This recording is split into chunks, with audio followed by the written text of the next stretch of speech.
hanya hai na hore na praja si sumu halaga chokta laga last di ka hai ni noi to gi to phare ga hai pu intention am lang noi stage am hai dai ko ada sai koi tamo rona bu di hai bi smason hai bi tamo ta seng na haju lai ba political leaders haju lai ba sai gi MLA sing jina sai gi central leader di tamo hai bi to central leader di ki de kari senda praja di ki de central leader kanama hai tamo gi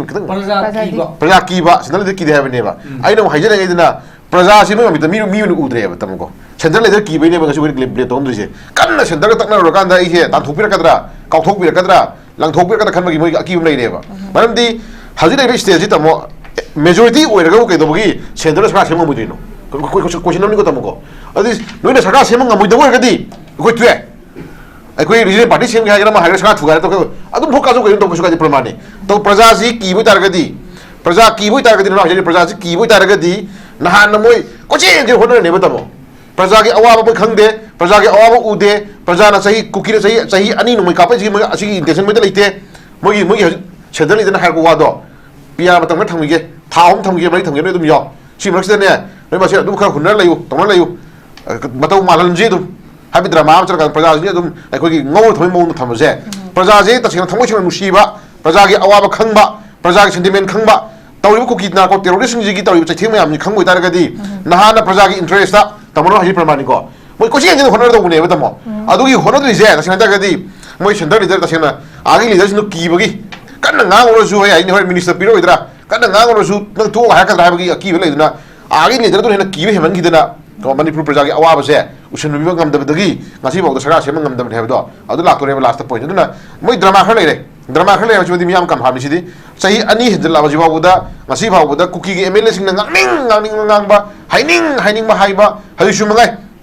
sabi patar lagan ji kuki gi minister of mi mu na matam da kai haire haji moi kuki gi CSO ga moi gi MLA sing pul la kan da moi ju moi khong tha am lor kan da ka dawre saka sem no hona matam da moi ju moi opinion pi horni kan moi khana horni haire ko ai ta ga hore moi na to mo ju helu cha ju helu ko yar ga kan da mo chat pi film dore ko adi sai area si da kuki gi MLA kha du na thaning ba haining ba ku thiring ma mi haira kan da ai ko yadro ko sem la tore ko duna issue that haji le issue je moi nu sidaba ti ko han poto lai ba core issue madi core issue ke ka ko kham jangi em ko issue ji da ko mang thong sanam tai ori sana biu sara sem biu ko su kai de tabu lamen tu yo ga mu sinu na tabu thau ko sum yar lai di ai ko fa tabu lai ko duna lai ba issue je loi sam la kan da in the interest of the general public of manipur do khunda minari ba accept ko ki dana le hori khunda minari ba fruit mayam ji khala kan da ko ke domina ga da ke sahi ani hu hen re praja gi do ko ke domina ji ke do bu yari si yok la ga ko praja gi do ko taw taw changi central mung no changi ha po to adu si lo mo to do oi ha khunda lai tham jagi okay thang se akoi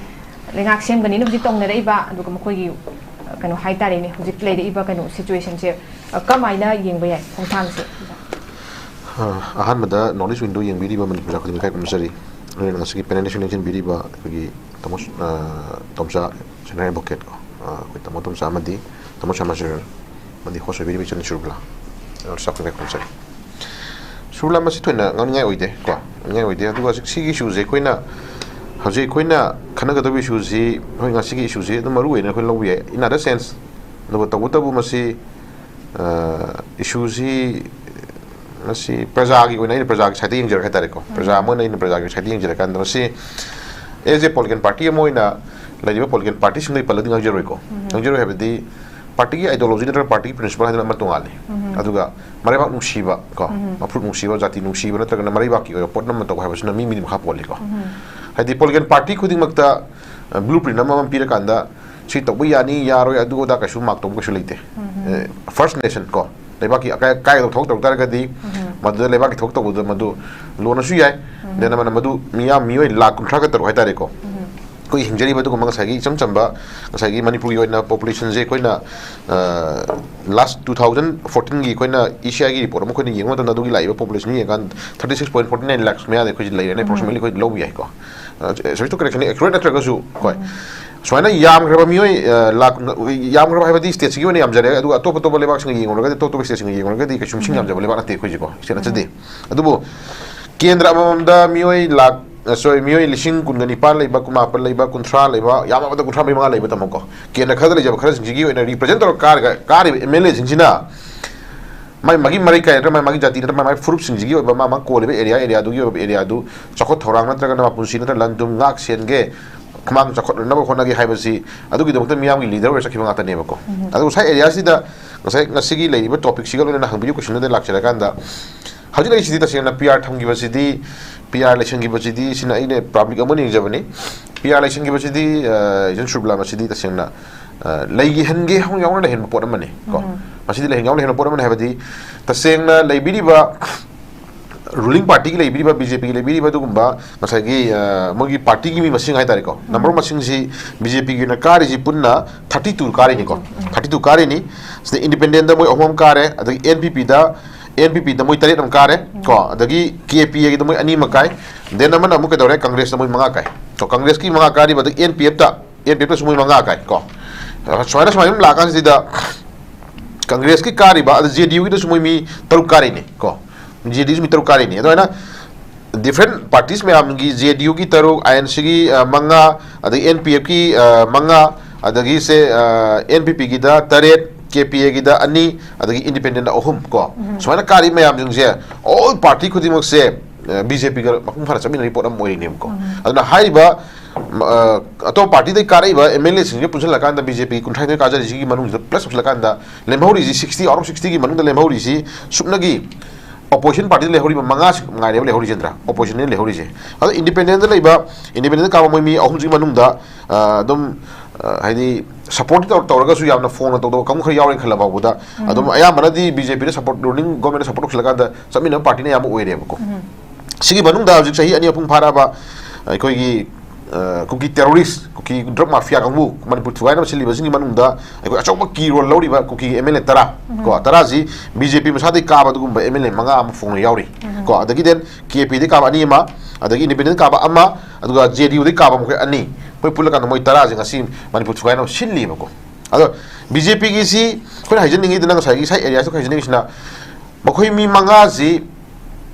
phone na manipur thugai ba natra manipur ki chief minister ma wer ma si pam da ba sawni ma pe da ba da moi phone na challenge to ka na manipur thugai da moi yaw le thokre remaining moi kuntrai thuki manung da ai khoi se BJP kuntrai du manung da mi manga so thokra ka na mi kuntrai kundre le hori ko kuntre plus NPP ki le hori ba mi masing le hori KP ki le ga no ki le hori ai khoi JD ki le hori ai da gi to pa khoi NPF ki le hori ko sami na ba pung pang hoina ko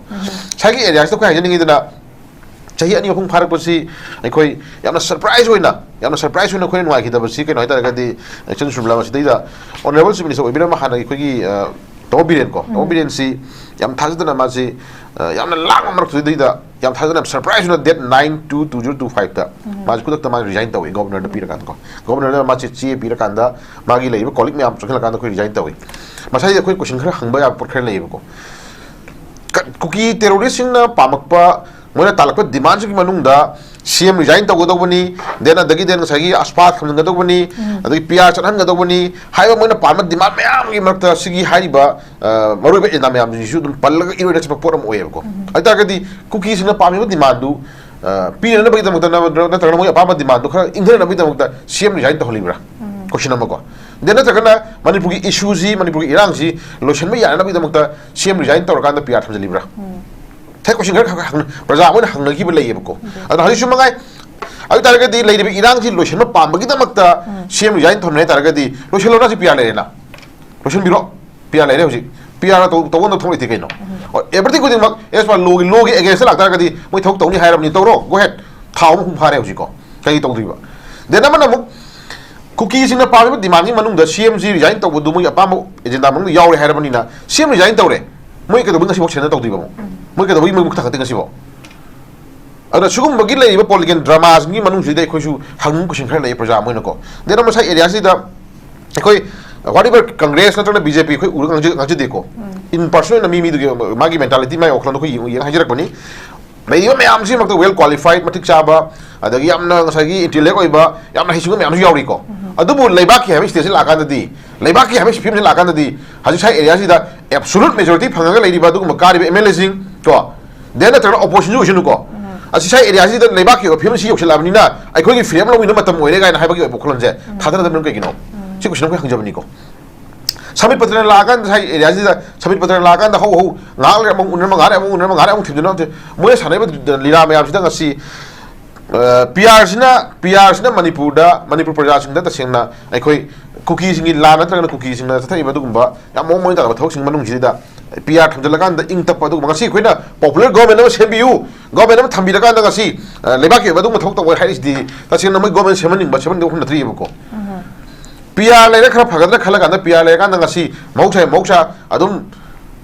cookies na chali ba masasiga ai mai tai na yeng mieng siga ani sung yeng se bako sai area se logi ba mieng da su koi tamo tong yaw wi ko logi ba mieng da su ta china equal level ba yeng ibra ba su question am la ini bako adu ta sai area se da moi ba mating no phodok biro ha ba ning sig pala pa mai ko do ngasi topic da su hai di ba ko Anouba Leingakki Damak Bjp Luchingba Singi khoi wakat ka hai se sai area se da ai mioi kuma thoi signatory taro pire adagi den ai absolute majority mi ohum na ngai re adagi den amana sai se mamang da Leingak Lengai manung du sai tare ko Leingak sai koi tamo smasu habi gi ba koi dagi tamo tom habi gi ba ni habi gi koi ta jari ai di complaint jam tawe moise complaint tawe tamo moise complaint tawe minister oina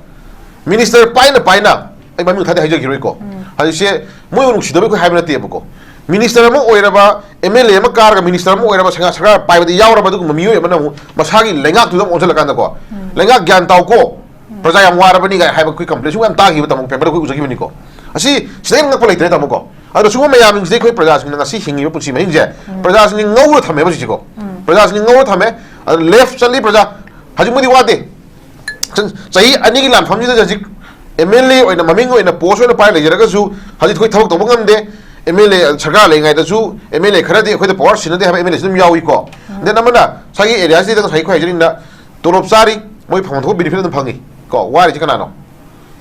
lajera iba ko gi lip kenda le sai ani phung phara le ra ba ngasi tumam jamam khangdana ko leminai pusi mahing kai no khangna le pusi mahing hingi adu mahing de hingi ba ipai sa sinong mayam ni awaba de namana no magi hati ate sur ga sadari ba dum ba sagi family sing le di ba awaba lang sa thina ngam awaba mayam ji phangi pra mayam awaba se sidi kana bu ude ko adu le film ji matang da koi hai ba gi wani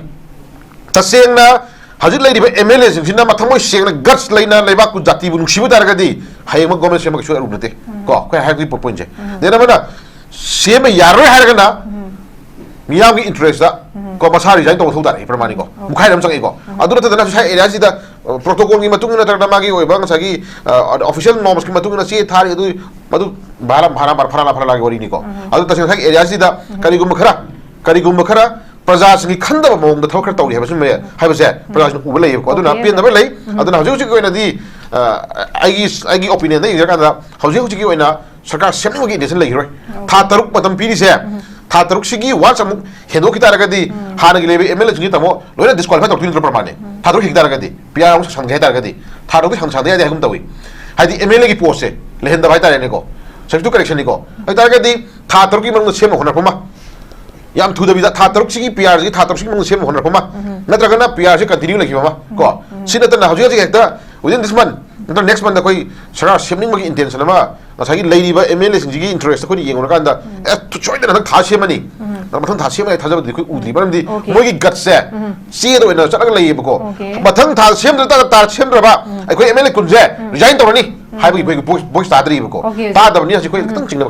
I think. Okay, sir. Ahoy thame manung da phopo koi agyamna atena matam gi manung da theba kan habe thaja bose leite hai aduga akoi jakita jan thambi ki ba akoi gi MLA BJP gi MLA masamang so akoi gi phongdok ki bose leire akoi ngarang ngasi gi tv da ka sa dum akoi gi video footage ma akoi na uri duni MLA mayam ji gi marak se da akoi gi chief minister oining base yaman ba mai khu culture se lei base ta mara moira kan da akoi gi sem gi sem ba yaram ni majority leide ni sem bangam ki dabni ha ba form chudum phongdok podum lei mase bangna manung da oining base yam ba de gi lengak sem bangam ki dabi acho mara ma lai base ju question na bama hangi adana laksim ja lengak sem ba ya ba gi wafam si hanak sami patra la amba sei da swagi area ma yam si su haiba tari ne kuina sum kano taro solak da ma yam le moya tai silak ta na ba hai tare adana lengak sem ba ya ba gi wafam se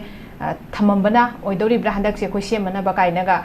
tahi ahum jukna se pe administration tan bala aba kambu sing khina ga tonga tonga le unara me makoi sing kusung makhong thang am pa khatna ga lak si sigi meeting se di geng ba ya bra kamai na ojai mo le some higher ganda. Party majority party to Nansara Lengak Chimnabanico. I say majority parties can annoy the BJP or lady. Then Hansi Koina Savitu correction, Masai has Lemhori BJP Manungi, number of Masini Kale, Sangico. Second, as you say, moi nan 21 lai na moi claim tawre khangbu na ko 21 lai claim tawre adu not including BJP ke MLA sing aganogi ko kuki ke MLA sing yaudri adu kuki ke MLA sing mrak ta su dum tai fadana moi sarkar semning ba pam ba ge intention ma phongdu e ga ngasi paper da u bakhar paper khada u yawi ko sarkar sem ba ju ko ya ba lai re dini both side hai ga namagi opinion da ka yosan different khada bi ko ui ko oi tar ga di ko na sarkar sem na ba gi midi apung phara dum lei ko ni posi ko to to sai area sem ngamdri se thoina ngamdri se thoina tau da ba ko magi manung da magi apa planning am khak magi plan am khak ko magi mission am khak magi dream am khak ko ko ni tawning ma thaba khara tawba ngam da bagi tawba yawdri ba makhum phadi ba ge tari ko ena khara da ya laga le man ma mi ma sum uri ba ko no na tra kana hangni haji haina ba hore da praja si sum wahal laga chokta laga last di kare haini noina to gistaro pharega help ki intention am lak no stage am hai tari ko ada sai koi tamo rona budi habi dis masun habi di tamo ta seng na haju lai ba political leaders haju lai ba sai ki MLA sing jina sai ki central leader di tamo habi to central leader di ki de kari senda praja di ki de central leader kana hai tamo ki praja ki ba central leader ki de have ne ba ai no hai jana idina praja si ma mi udre ba tamo ko central leader ki bene ba su ko gleb to ndri se kanna central takna ro kan da I he tan thupira kadra kau thupira kadra lang thupira kadra khan ba gi moi aki um nei re ba maram di haji dai stage ta mo majority oi ra ko ke do gi central sa sem mo dino ko sin ni ko tamo ko adi noina sarka sem ngam mo do ga di ko tue ai ko regional party sem ga ma ha sa thu ga to adu bhoka jo ko to ko su ga di pramane to praja si ki bo tar ga di praja ki bo tar ga di na haji praja si ki bo tar ga di nahan na moi ko che ke honor ne ba tamo प्रजा के अवाब खंगे प्रजा के अवाब उदे प्रजा सही cookie सही अनी नुम कापे intention में लेते मोगी सेंट्रल लीडर है वादो पिया थमीगे था थमीगे मई थमीगे अदुम याव सी मरक्सिदने नोय मासे अदुम खर हुनर लयु तमन लयु मतौ मालनजी अदुम हाबि ड्रामा अम चरका प्रजा जी अदुम अखोगी ngौ थमै मौ थमजे प्रजा जी तसिन थमो सिन नुसीबा प्रजा के अवाब खंबा प्रजा के सेंटिमेंट खंबा तौरिबो कुकी ना को टेररिस्ट जी की तौरिबो चैथिम याम खंगोय तारगदी नहाना प्रजा की इंटरेस्ट ता तमनो हाजी प्रमाणिक को moi ko chen honor do ne ba tamo adugi honor ri je ta sin ta gadi moi center leader ta sin agi leader sin ki bagi kan nga ngoro su ai ni minister piro idra kan nga ngoro su nang to ha ka dra bagi ki le duna agi leader to ne ki be heman gidana ko manipur praja gi awa ba se usun bi ngam da dagi ngasi ba da sara se ngam da ne do adu lak to re last point duna moi drama khar le drama khar le chudi miyam kam ha mi sidi sahi ani hidla ba jiwa buda ngasi ba buda kuki gi MLA sing ngang ba haining ba hai ba hai su mangai sabi patar lagan na ji kuki gi minister oben mi mu na matam da kai haire haji moi kuki gi CSO ga moi gi MLA sing pulla kan da moi ju moi khongtha am lor kan da kai dawre saka sem na hona matam da moi ju moi opinion pi horni kan moi khana horni haire ko ai ta ga hore moi na to mo ju helu chaw ju helu ko yar ga kan da mo chat pi phim loi dore ko adi sai area si da kuki gi MLA khara du na थानिंग हाइनिंग खुद थिरिंग ममी हाइरकांदा अखोय याद्रो question लाथोरेबको अदुना इशू दैट हजि लेबि इशू जे मोय नुसिदबे ति फाइन फोटो लेबि कोर इशू सिमदि कोर इशू जे केटा खंग जंगेबको इशू जे कोय मांग थौ सनम ताइ ओरि सनबिउ सरा सेमबिउ किसु काइदे तबु तबु लमेन तुयनो गामु सिनुना तबु थौ खुदि खुसुम यार लेबदुदि अखोय फतबे लेबको अदुना लेबि इशू जे लोय सन लगांदा in the interest of the general public of Manipur खुंदामिनरी एक्सेप्ट कुकी नदना लेवरी खुंदामिनरी फ्रूट मयाम जी खलकांदा कोई केदोमिनगदगे सही अनि अहु हेनरे प्रजा के कोई केदोमिनजिगे केदोबु यारी सी योसलगदि कोई प्रजा के कोई तबु तबु चंगे सेंटर मुंगनो चंगे हम फोटो अदु दिसलो मतो ओइरे हम खुंदा फाइ थमजगे ओके